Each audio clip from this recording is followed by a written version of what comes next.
Eu vou ler aqui um pequeno currículo bem breve da Helena, porque se eu fosse ficar falando tudo a respeito dela, a gente não saía daqui hoje. Doutora Helena Maria Diniz, é advogada, é conselheira seccional da OAB São Paulo, é secretária especial da diretoria da ESA São Paulo, é mestre em Direitos Fundamentais pela Unifiel, ex-presidente da OAB da Lapa, por 2 gestões, e da Comissão da Mulher Advogada da OAB São Paulo, na gestão 2007 e 2009, é membro da Coordenadoria de Ação Social, que é presidida pela doutora Clarice Durso, é palestrante do Departamento de Cultura e Eventos da OAB São Paulo, e é minha amiga. Doutora Helena, a palavra é sua. Nós vamos falar sobre assédio no ambiente do trabalho. Eu hoje fiz uma audiência sobre assédio moral no trabalho e fiquei tão decepcionada com o juiz, que depois eu conto. Acho que meu cliente está em cima, que ele disse que vinha. Mas aqui eu não estou vendo, é advogado também. Mas assédio no ambiente do trabalho é uma situação muito interessante. Hoje, o mundo moderno, ele leva as pessoas a concorrerem muito entre si. Às vezes, você se esquece que o seu colega de trabalho é a pessoa que poderia ser o seu melhor amigo, o seu melhor par, mas ele não deixa de ser o seu concorrente. Essa questão de ser concorrente leva as pessoas a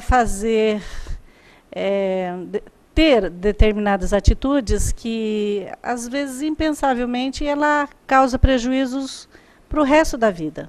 O assédio ele não precisa necessariamente, ele não é causado necessariamente pelo chefe, como muitas pessoas acham. Diferente do pensamento antigo, como tinha o assédio sexual, que todo mundo achava que era o superior subordinado, que aquele superior vinha e falava assim, olha, se você não for comigo para a cama, você não é promovido.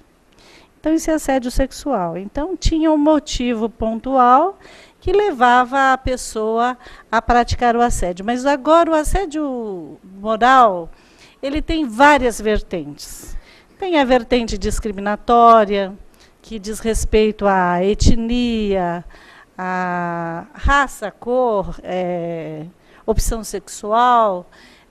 Tem o assédio sexual, que dá direito a indenizações por vários motivos, que é aquele ambiente de trabalho sem nenhuma condição, sem condição nenhuma de trabalho, que leva o empregado a ficar tão doente, e que a agressão ela se sobrepõe por conta, às vezes, de uma insalubridade, esse calor imenso, e as pessoas trabalhando naquele calor imenso, e ninguém sabe porquê, e as agressividades começam a se aflorarem. Mas, enfim, para falarmos sobre assédio moral no trabalho, nós temos que dar alguns esclarecimentos preliminares, né? Que o assédio sexual é uma espécie do assédio moral. Então, nós vamos falar dele um pouquinho à parte. E que o assédio moral é aquele que atinge a saúde do trabalhador. Então, nós temos que entender um ponto bem claro, que não é aquela atitude daquele administrador déspota que é despreparado, ele chega e trata todo mundo igualmente de forma delicada. Isso não é assédio moral, é um administrador despreparado. O assédio moral é aquele administrador que pega você pontualmente e passa a persegui-lo. E também nós temos que definir que tipo de empregado você é. Porque o empregado também, depois que eu explicar sobre trauma, você vai entender que você tem raízes familiares, raízes de origem, e que necessariamente você recebe traumas de formas diferentes um do outro.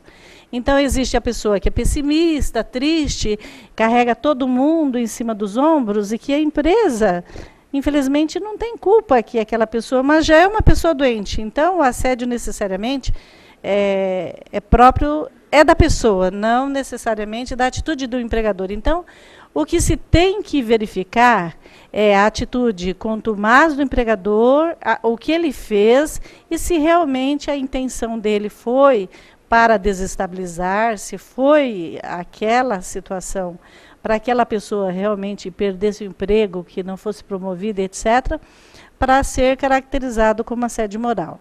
Então, vocês vejam que nós, para falarmos sobre assédio moral, o primeiro ponto que nós temos que falar é sobre trauma. O que é trauma?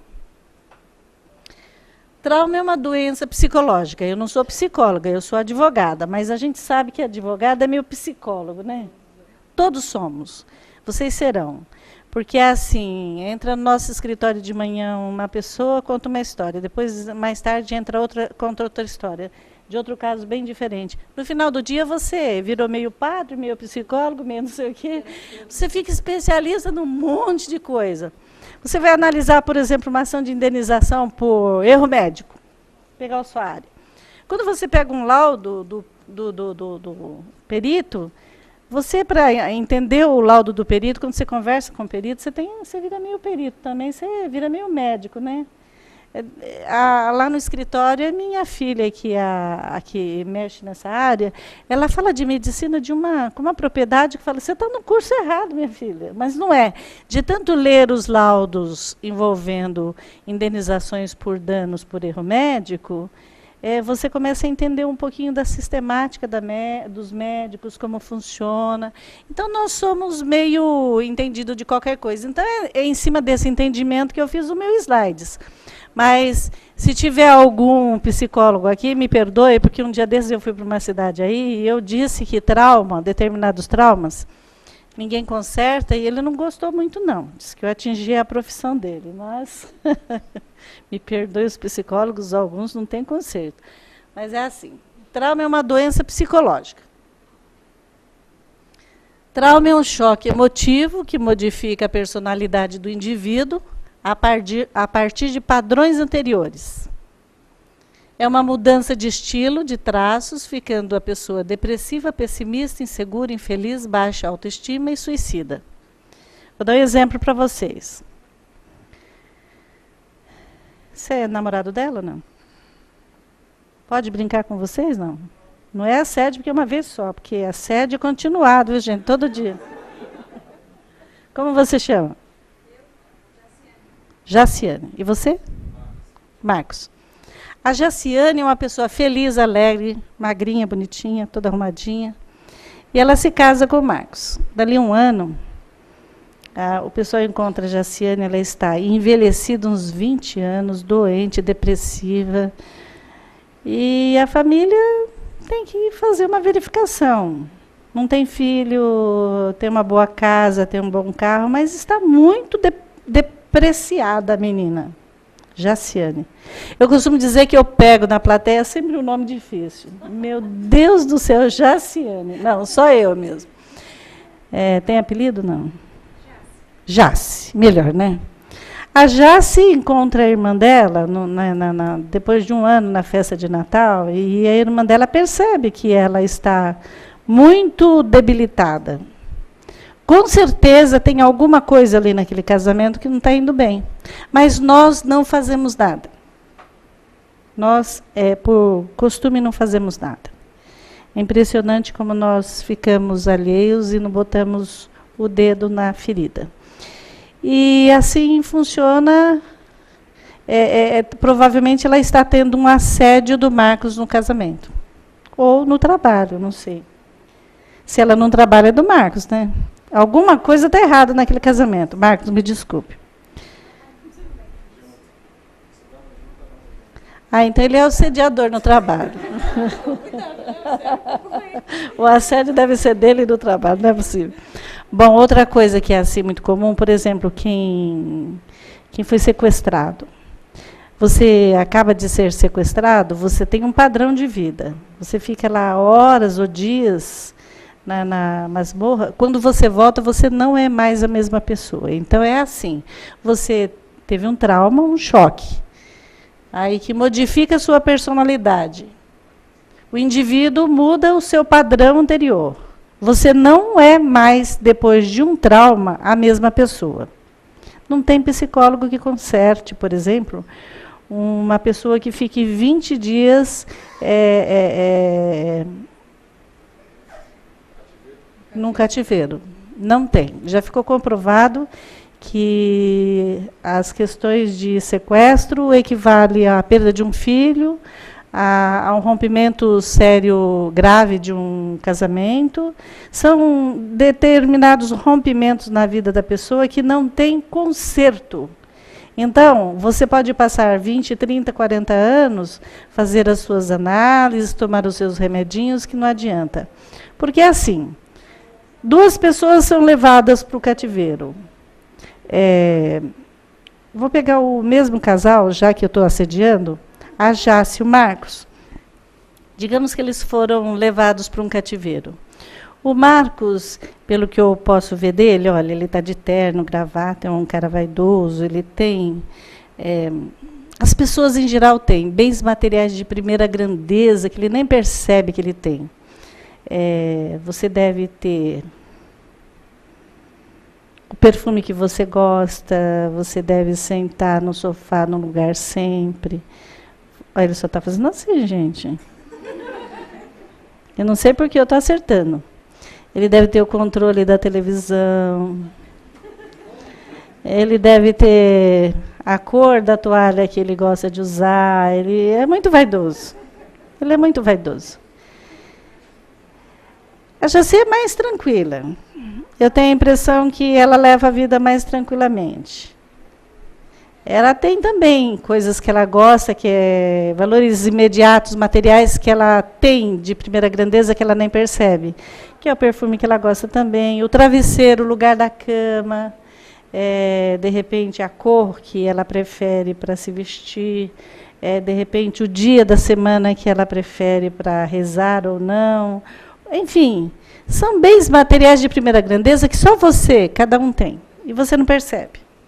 Você tem tanto no dia a dia, no seu cotidiano, que você não percebe. Quando você é retirado desse, interrompido gravemente desse convívio, aí você é levado para aquele cativeiro, você fica lá, jogado naquele lugar, ali você defeca, você fica, você não come, ou você é maltratado, você é negociado, enfim.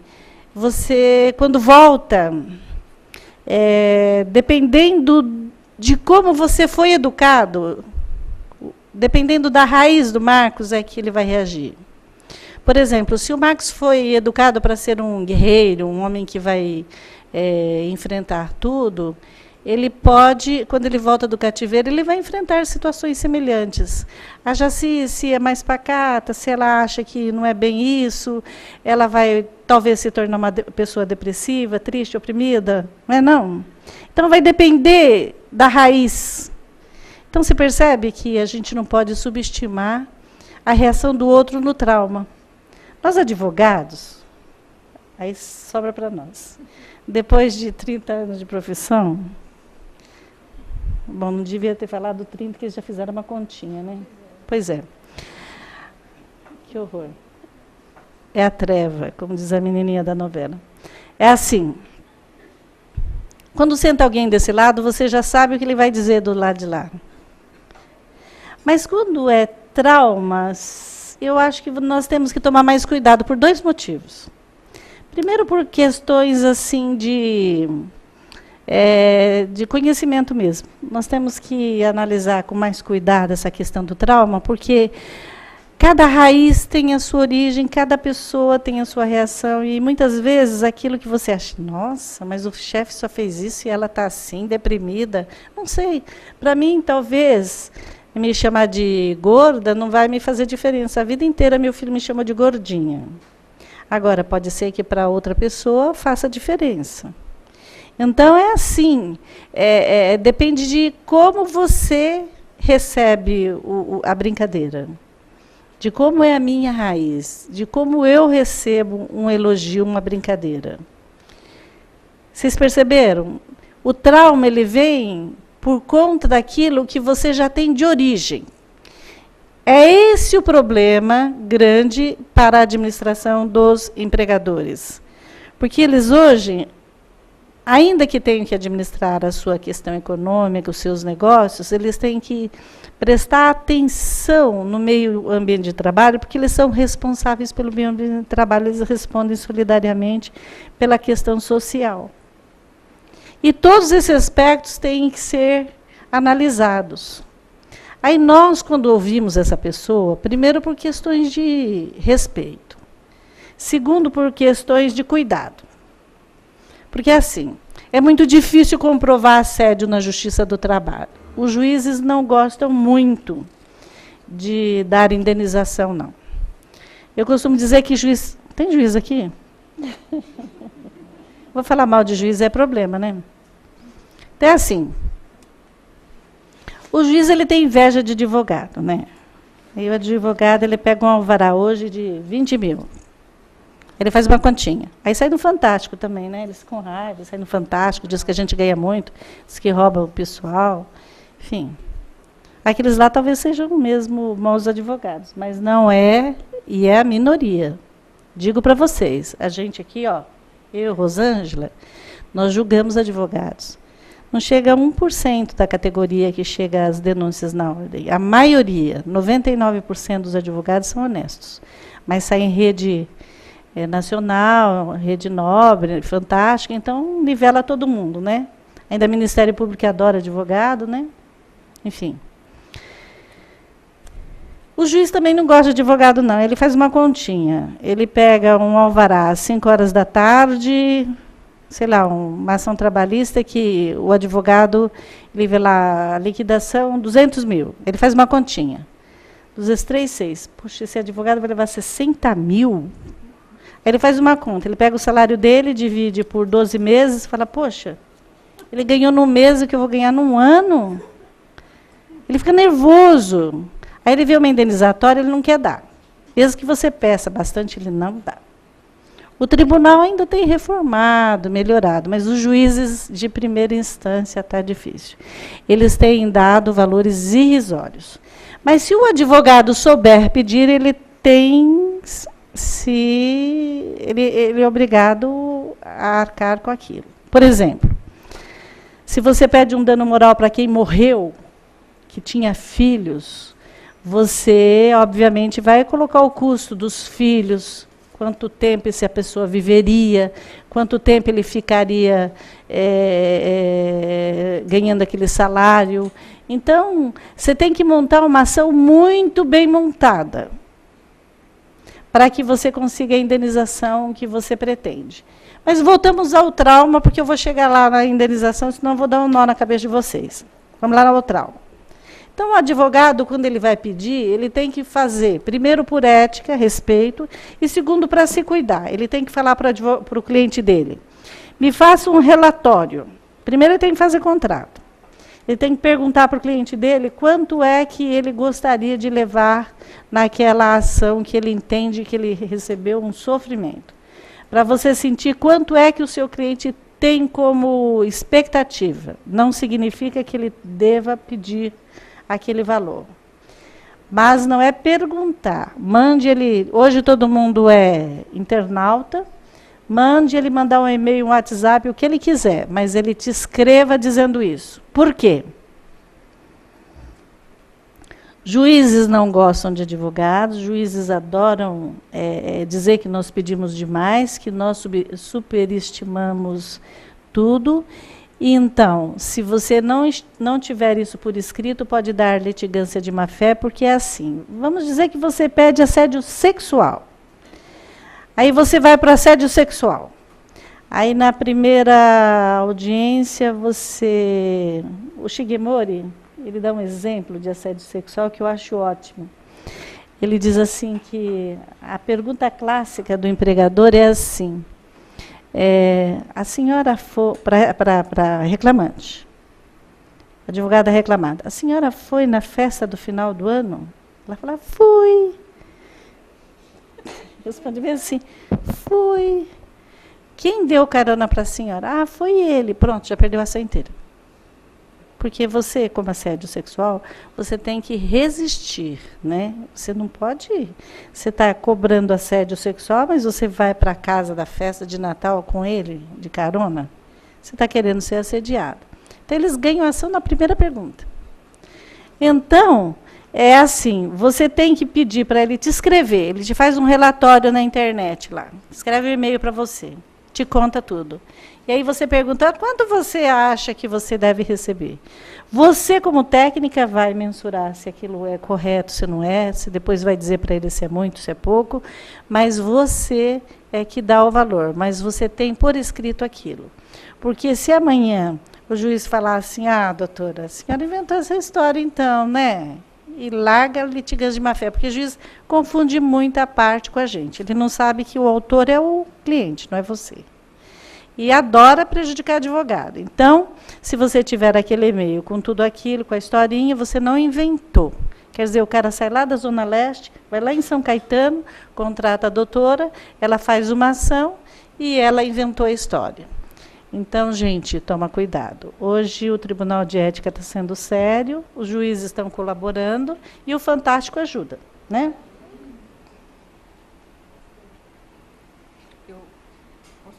Claro. Deve? Adoro ela. Vou ela começar. É tinhosa.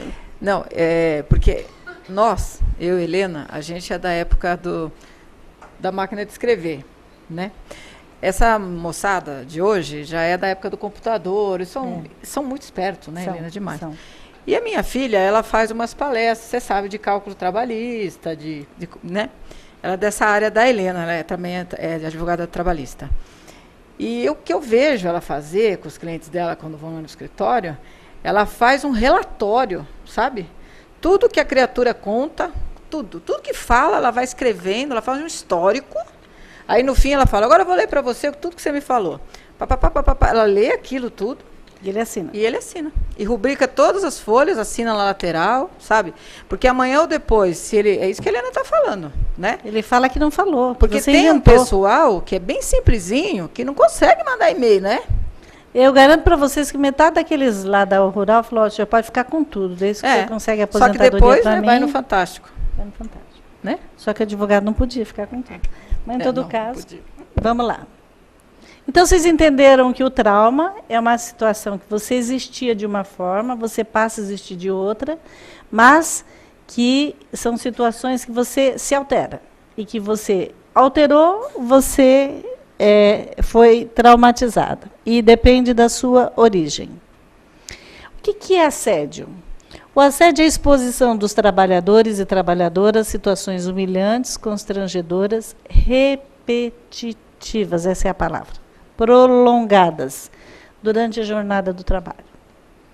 O assédio moral caracteriza-se pela degradação deliberada das condições de trabalho, onde prevalecem atitudes, condutas negativas dos chefes e colegas de trabalhos, em relação a seus subordinados. Ou seja, é uma relação de descendência e ascendência. Então, não quer dizer vertical e horizontal. Não significa mais que seja superior ou subordinado. Colegas de trabalho também pode ser considerado assédio.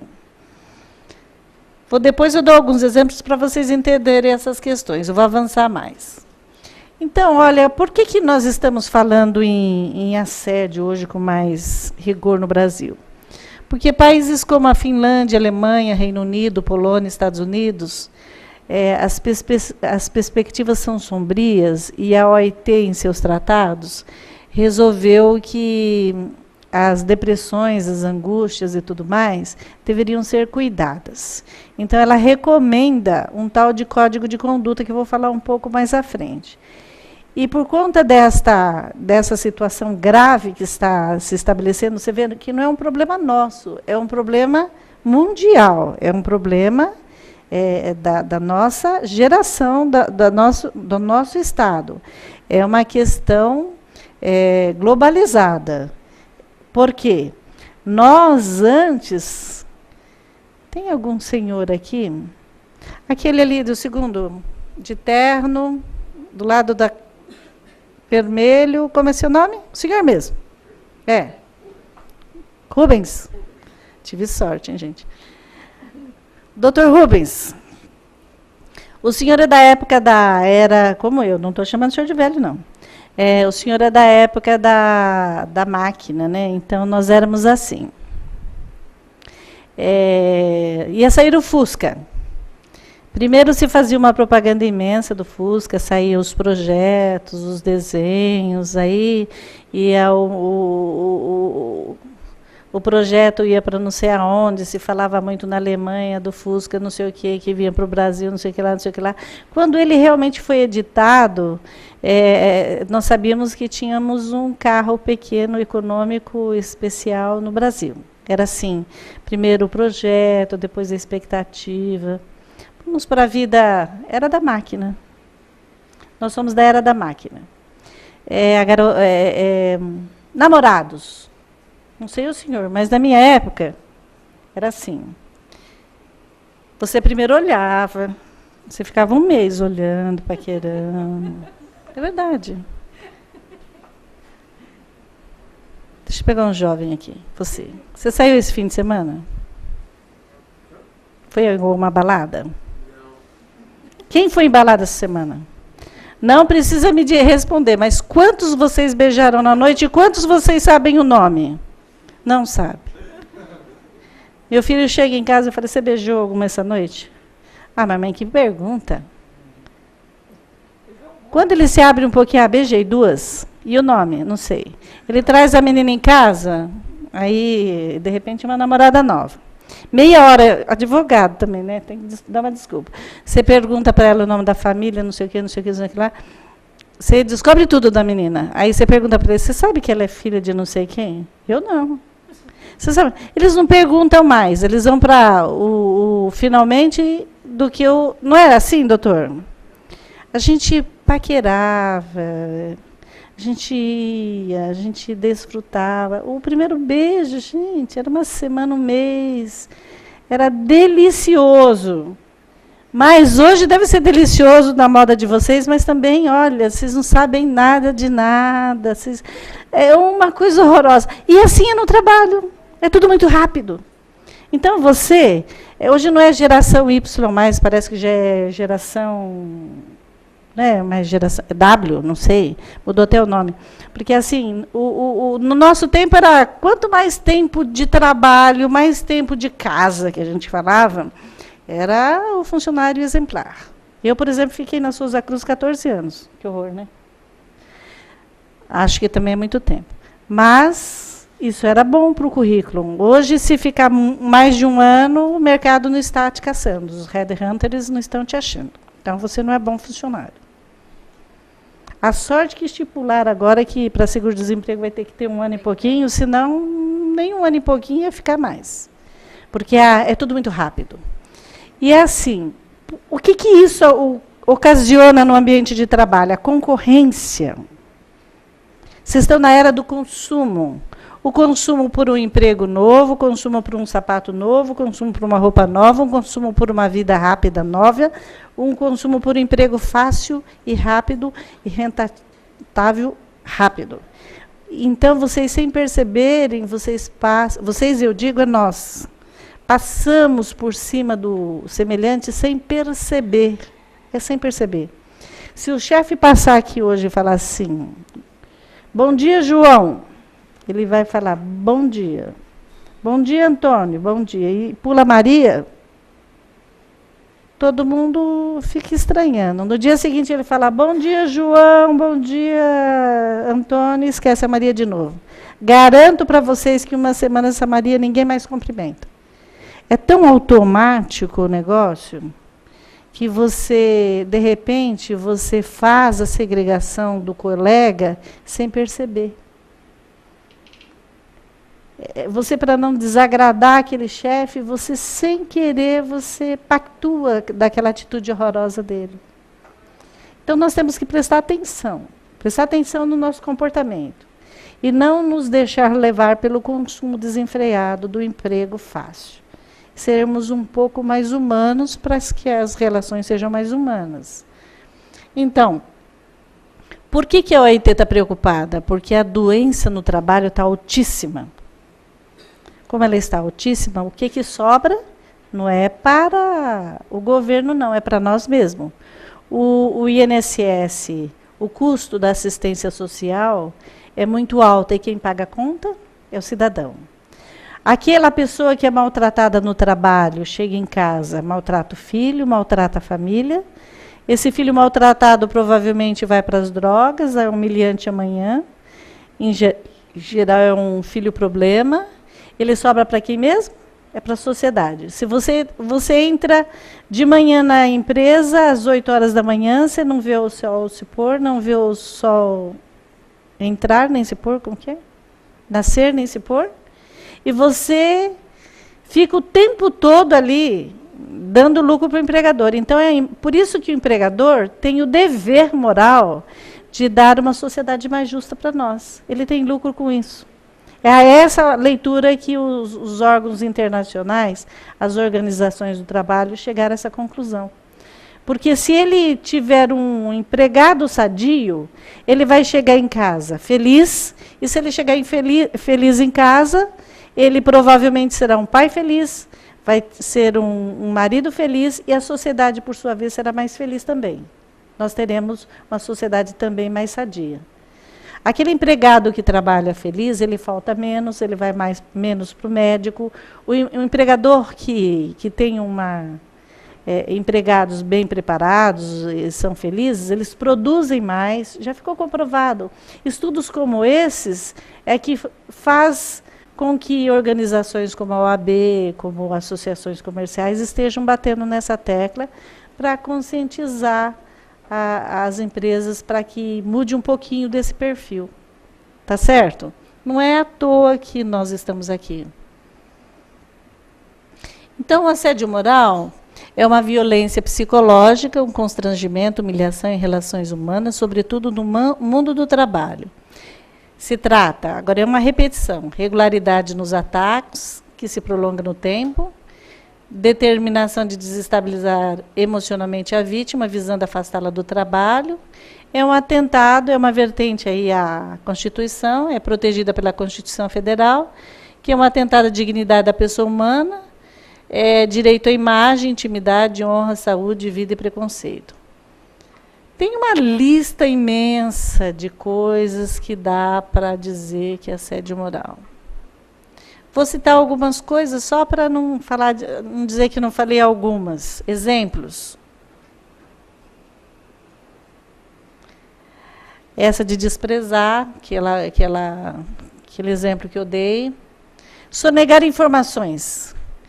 Você vai pedir para uma pessoa fazer um projeto, não prepara ela adequadamente, ela vai preparar, obviamente, errado, e você vai dizer que ela é burra, que ela não sabe fazer.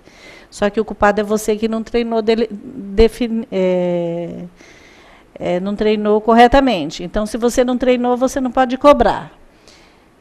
Divulgar rumores maliciosos, reiterados, afetando a saúde mental do trabalhador. É aquela pessoa que tem algum defeito, ou algum problema, ou que não tenha, mas que é marcado por aquela situação, ou por preconceito, como eu disse, etnia, homossexualidade, enfim, tem várias vertentes discriminatórias da sociedade, e eles pontualmente vão bater naquele problema, e com aquela característica sua, eles te discriminarão. E aí eles distribuem rumores maliciosos, isso daí é assédio moral. Tarefas estranhas e incompatíveis. Vou dar um exemplo para vocês. Chegou no escritório uma vez um rapaz um grupo, aliás, eles são admitidos numa empresa. A gente tem um problema sério que a gente não pode falar aqui o nome da empresa, né? De vez em quando escapa e a empresa vai dizer que está falando mal deles. É uma grande empresa de aviação que contrata a pessoa como pintor. Aí ela contrata a pessoa como pintor, mas ela contrata inicialmente como ajudante de limpeza.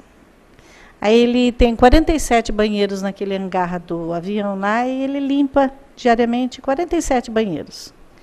Um tira papel, outro lava, outro... Dali uns dias eles colocam, ele vê aí a qualidade daquele ajudante, aí ele dá é uma forma de pagar menos também. Ele coloca ali para ele fazer um curso de pintura e manda ele pintar a parede, vê que ele tem mais qualidade, ele começa a pintar a parede. Aí ele passa a ser pintor de parede.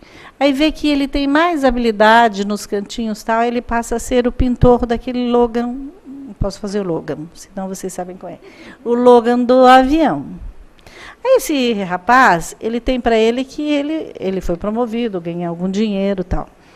Ele tem para si que ele é um pintor do Logan, né, do avião, ele se sente honrado, ele entrou lá levando banheiros, e de repente falta alguém lá na limpeza do banheiro, a empresa manda ele limpar banheiro, não pode. Então isso daí é atribuir tarefas estranhas e incompatíveis ao cargo. É muito comum também na rede pública. Vem aquele prefeito, não de São Paulo, né, gente? Não vamos falar de São Paulo, vamos falar do prefeito aqui vizinho, senão vão me pegar. Aí eles pegam, o prefeito de São Caetano, ele pega, traz a corriola dele, aí traz a corriola dele e coloca um em cada cargo. Aí ele fala, bom, se esse cara for embora, eu vou perder meu emprego. Aí ele vai lá e faz um concurso público, aí ele fica. Só que ele era uma pessoa, um engenheiro de confiança daquele prefeito. Ele era uma pessoa que chegava nos bares, fechava para alvará, etc. Quando entra outro prefeito, ele tem outra corriola. Aí ele pega esse outro, que era do outro partido, e coloca ele para fazer, arquivar projeto, ser escriturário, qualquer coisa. Bater carimbo. Então, isso não pode. O maior índice de ações de assédio está no órgão público. Prazos e condições inexequíveis. Vou dar um exemplo. Tem uma empresa aí, que eu dou sempre esse exemplo, é o seguinte, é uma empresa, é um refrigerante escuro. Eu disse o nome? Eu não disse. Eu não disse com quem começa. Eu não disse com quem começa. Foi uma das indenizações mais altas que teve na história da trabalhista, mas depois o tribunal diminuiu. Foi uma maravilha, todo mundo ficou feliz, mas não deu certo. Uma festa de Natal, um vendedor que era campeão há 10 anos, ganhava lá seus troféus por conta de vender sempre muito bem, distribuir muito bem o produto. Só que, naquele ano, ele, por uma questão de cansaço e etc., problemas pessoais, ele não ganhou. Como ele é óbvio, os colegas de trabalho, quando viu que ele não ganhou, fez uma chargota com ele, pegou uma melancia, dependurou na festa de Natal. Sou um perdedor, não sou mais o ganhador, etc. Só que essa festa foi perante seus familiares, todos os familiares estavam. Aquilo causou um dano muito grande nesse funcionário, ele ficou muito doente. E ficou afastado, depressivo, e, salvo engano, quase veio ao óbito. Porque o filho também acabou ficando agressivo, a mulher... Enfim, foi um drama, muito bem elaborada a peça. Dr. Google, às vezes, publica essa história aí. E acaba que, de primeira instância, foi bem sentenciado, na segunda diminuiu a condenação. Porque foi um assédio pontual, de uma vez só, uma única vez, que não foge um pouco da característica repetitivas, mas que também dá para se aplicar assédio moral, porque o que aconteceu se tornou repetitivo ao longo do tempo, que foi as brincadeiras todas por conta daquela festa. Tá certo? Então, às vezes, um ato pode se tornar repetitivo na vida e na situação daquele cidadão, e que pode se tornar passivo de indenização. Outro exemplo,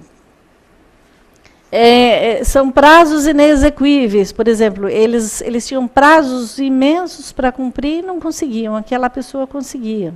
Então, você dá prazo que ela não consiga cumprir. Isso é assédio moral. Você tem que dar condições de trabalho, tem que dar capacitação, senão tudo isso pode ser considerado. Designar funcionários qualificados, já falei daquele engenheiro. Apropriar-se de ideias. É muito comum, o gerente pega a ideia daquele engenheiro, daquele médico, leva para o diretor dizendo que é dele, nem diz que o projeto é do outro. Isso é assédio moral. Hoje, por exemplo, eu queria provar a todo custo que era um assédio, porque tinha câmeras em cima da máquina do funcionário. Então, tem 600 metros quadrados e 28 câmeras. Então, é óbvio que é para vigiar o funcionário.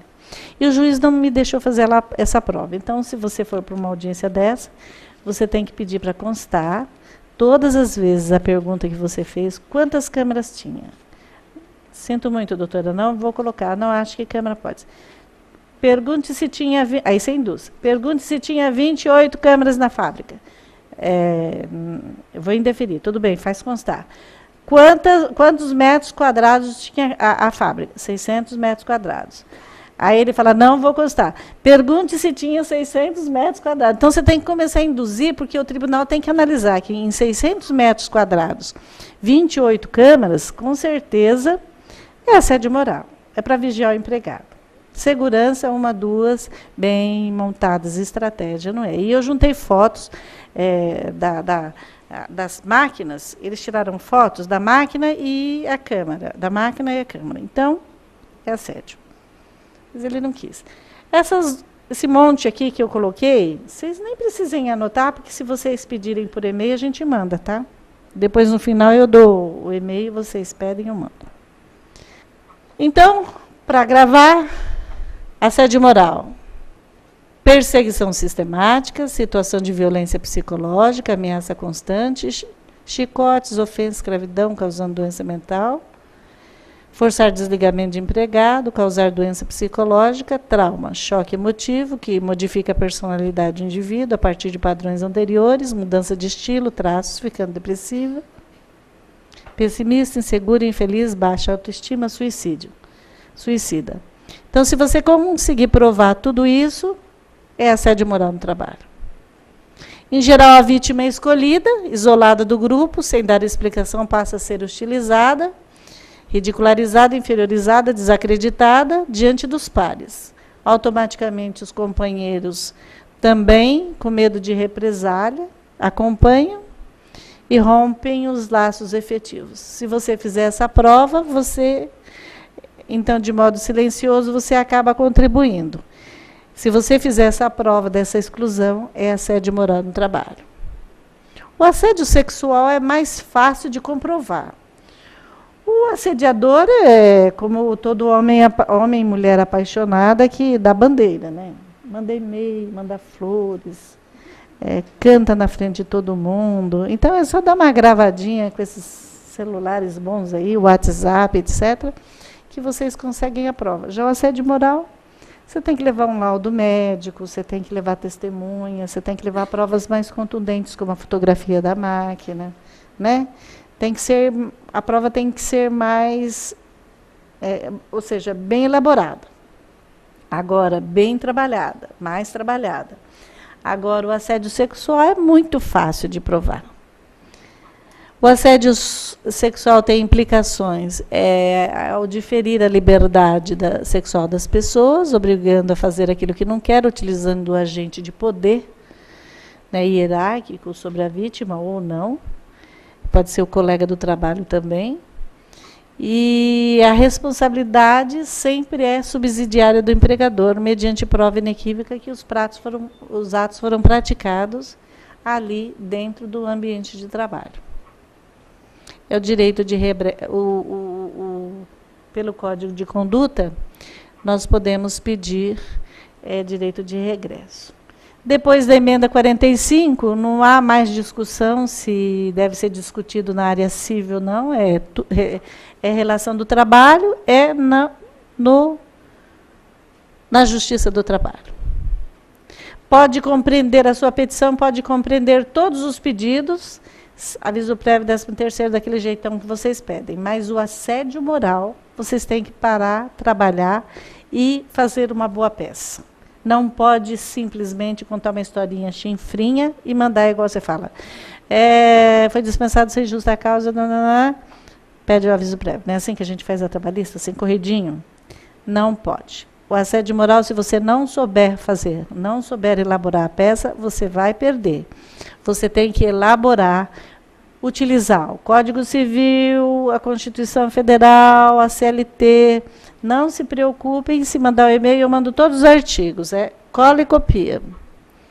Tem prescrição controversa? Não tem mais. Aplica-se a prescrição da CLT. O artigo 1º, aí eu mando todos esses artigos aqui, ó, pode ver, ó, Constituição Federal, Código Civil, Código de Defesa do Consumidor, para vocês pegar a questão da hipossuficiência, inverter o ônus da prova, jurisprudência esparsa, tem NEs da questão de segurança do trabalho, CLT 483, um monte de fundamentação. Ninguém pode dizer mais que não dá para não fundamentar o assédio moral no trabalho.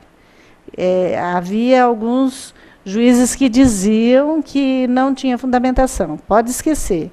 Você aplica subsidiariamente outros códigos e tem sido muito bem aceitado. Por exemplo, o 186, aquele que cometer ato ilícito tem que indenizar.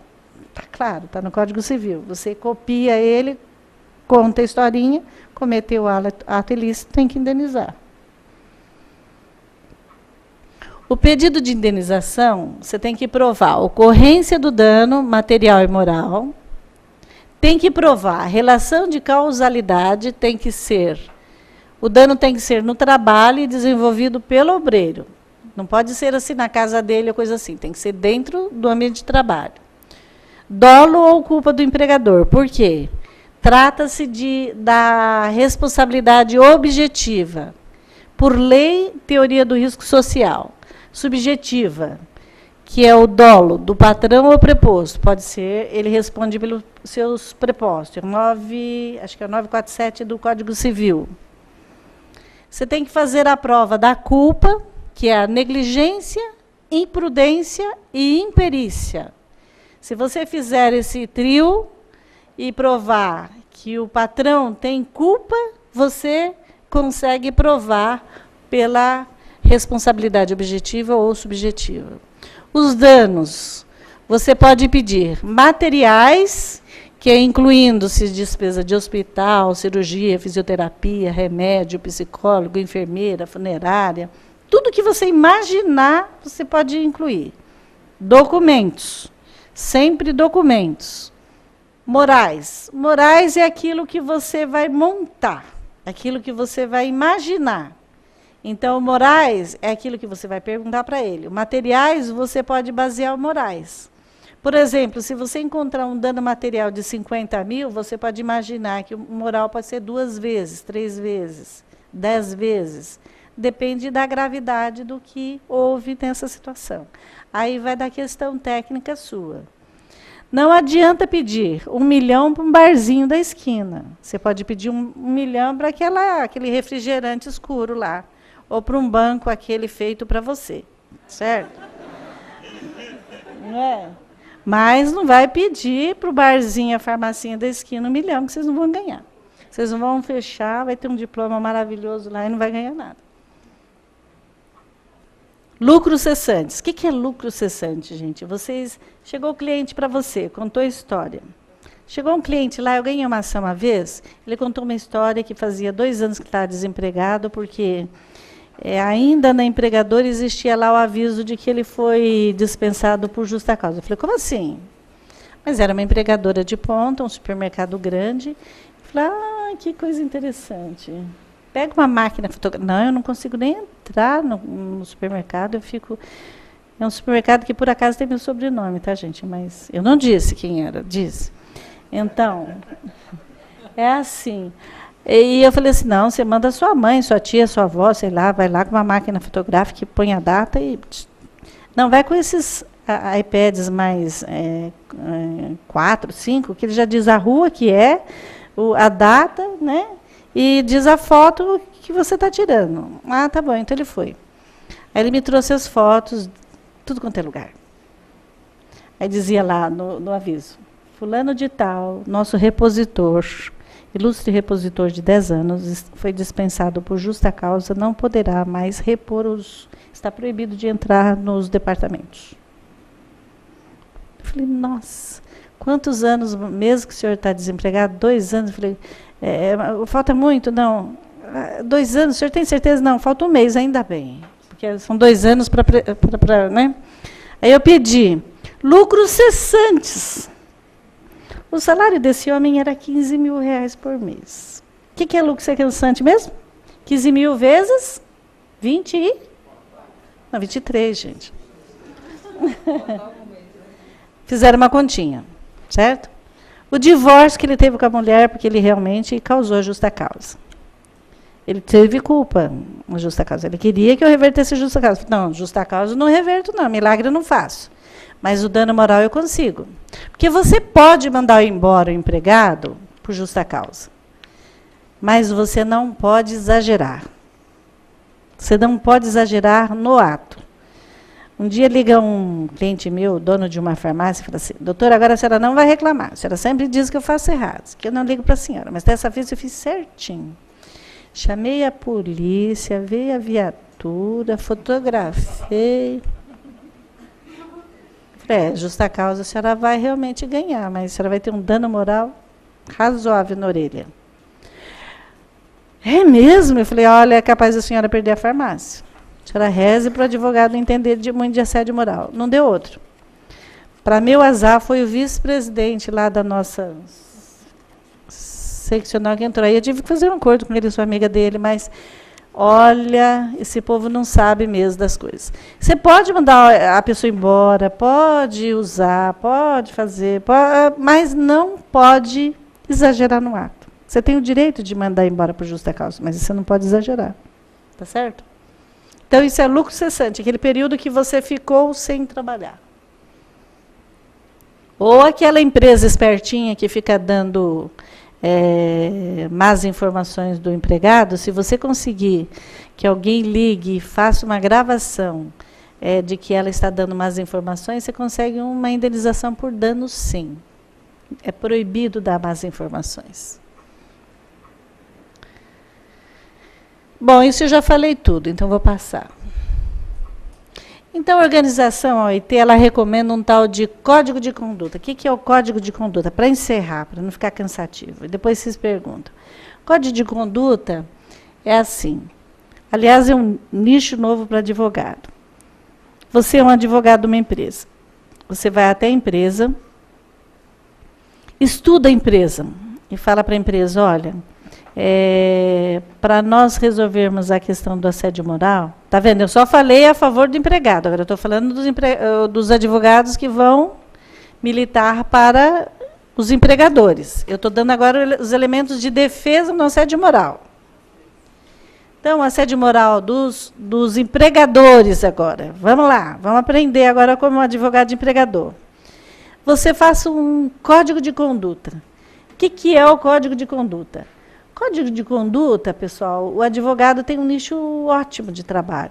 Ele cobra uns honorários bonitinhos, faz um estudo lá. Ele chega na empresa, por exemplo, uma empresa de, sei lá, dá um exemplo. Sapataria. Então, qual é o tipo de empregado? São mulheres, são homens? Qual o ambiente? Como é que é o chefe, como é que se marca cartão. Você vai fazendo um andar da carruagem, como é que funciona aquela empresa. Aí você faz uma rotina. Só que nesse código de conduta, você vai estipular. Tem um convênio médico lá. Aí você vai estipular. É como se fosse vocês conhecem a CIPA. A CIPA é um grupo que existe na empresa, que existe na empresa para coibir ou proteger, evitar acidente do trabalho. Então, esse código de conduta, ele forma ali um grupo parecido com o CIPEiro, mas é assim, um grupo organizacional que ele vai dar palestra para os funcionários, ele vai explicar para os funcionários como é que ele deve denunciar o assédio, ele vai dizer para o funcionário, ele vai botar o dedo na ferida, ele não vai mistificar o assédio, ele vai explicar para ele o que é assédio. ele vai dar condições do empregado denunciar o assediador. Só que ele vai dar também para a empresa a condição de direito de regresso contra aquele denunciado. Só que a empresa também tem que se comprometer perante os dois, assediado e assediador, levar os dois a médicos, porque os dois são doentes. Já ficou comprovado que o assediador, em geral, isso aí, estudos que já li muito sobre isso. Em geral, o assediador, aquela pessoa que acha que pode ter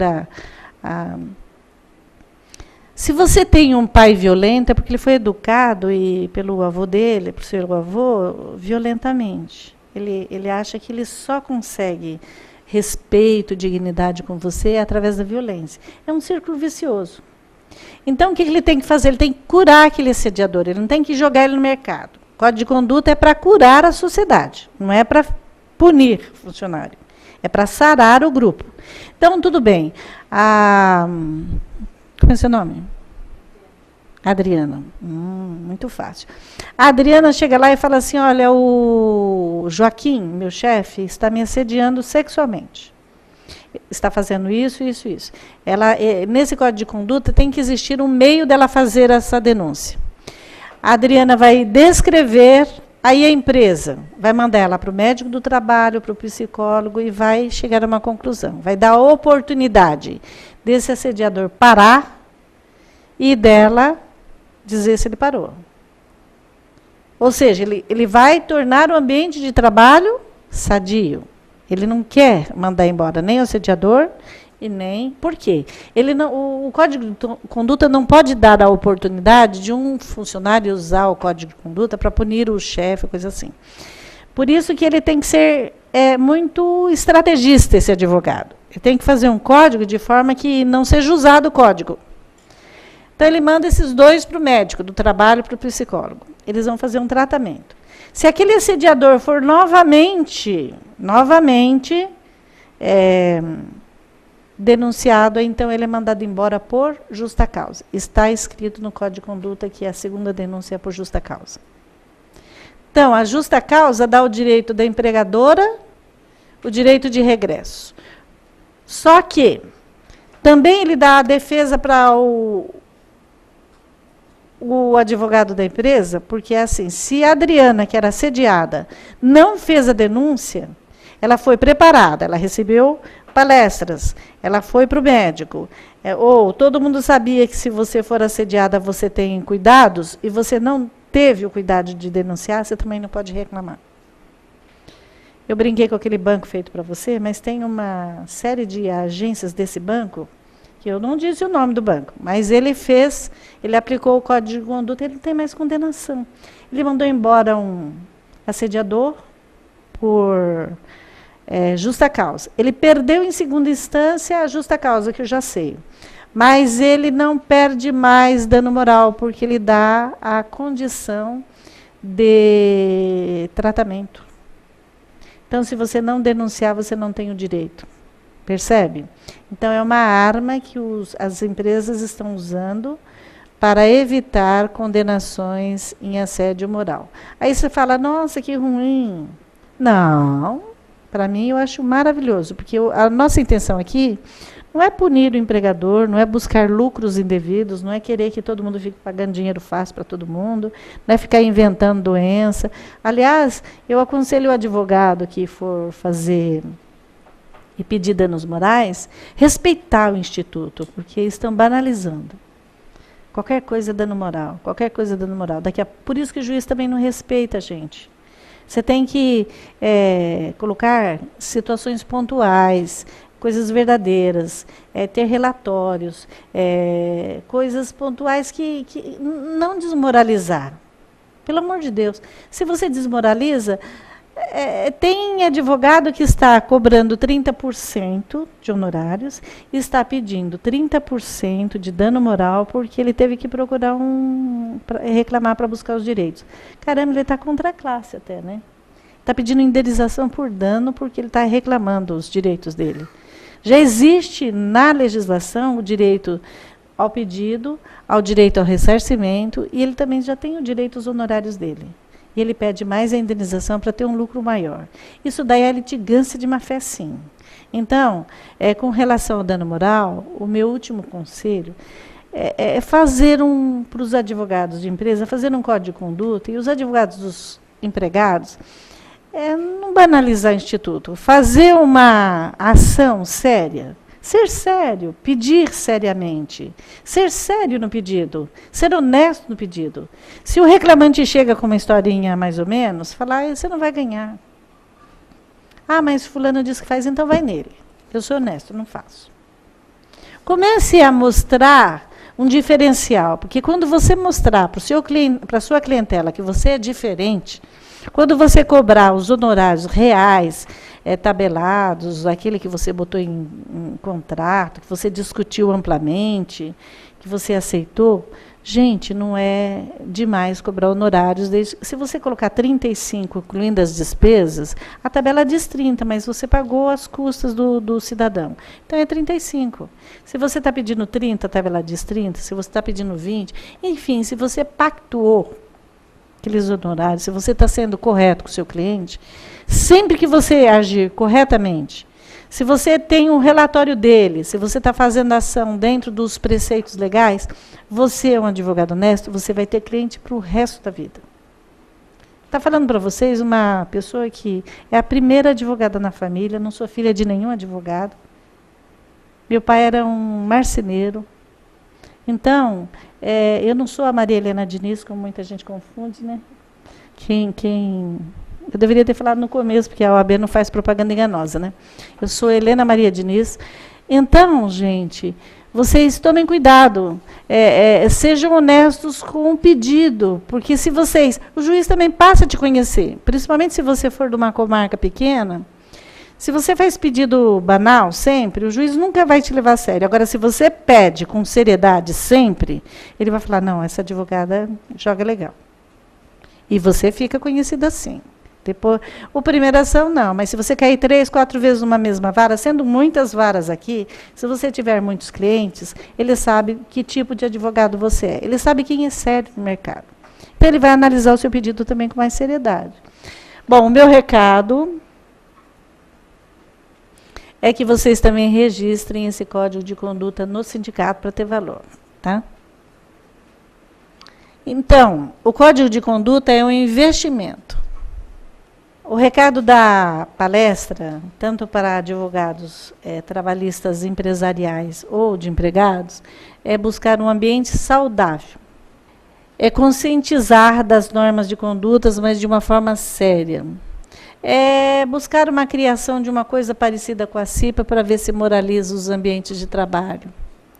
É ter uma cobrança no mundo do trabalho de comportamentos mais sérios em relação à vida privada, social dos empregados, respeitando a dignidade da pessoa do empregado. Então, no Código de Conduta, nós temos que também ter a anuência do empregado e ele tem que ser consciente que ele tem que denunciar. Tem que haver um trabalho preventivo, tem que encarar o problema, nós temos que ter um tratamento personalizado nas empresas. E nós temos, sim, que demitir o assediador por justa causa. Nós temos que mostrar que nós nos preocupamos com o ambiente de trabalho. Só assim que nós somos respeitados como gerência. E só uma gerência interativa é que consegue sobreviver hoje no mundo do trabalho. Por isso é que a maioria dos gerentes de recursos humanos estão sendo buscados nos bancos de direito. Porque nós, graças a Deus, em direito, temos uma formação humanística que abrange muitas áreas. E os colegas que não conseguem passar na ordem têm se dirigido a essa área de recursos humanos e ganhado, às vezes, muito mais dinheiro que muitos advogados. Porque eles são gerentes interativos. Eles sabem, estudam, por exemplo, para fazer grandes júris, então eles são gerentes interativos. Eles sabem falar com o empregado, com o patrão, com os vendedores, com a fábrica, de uma forma diferenciada. Então, a solução, pessoal, é a prevenção.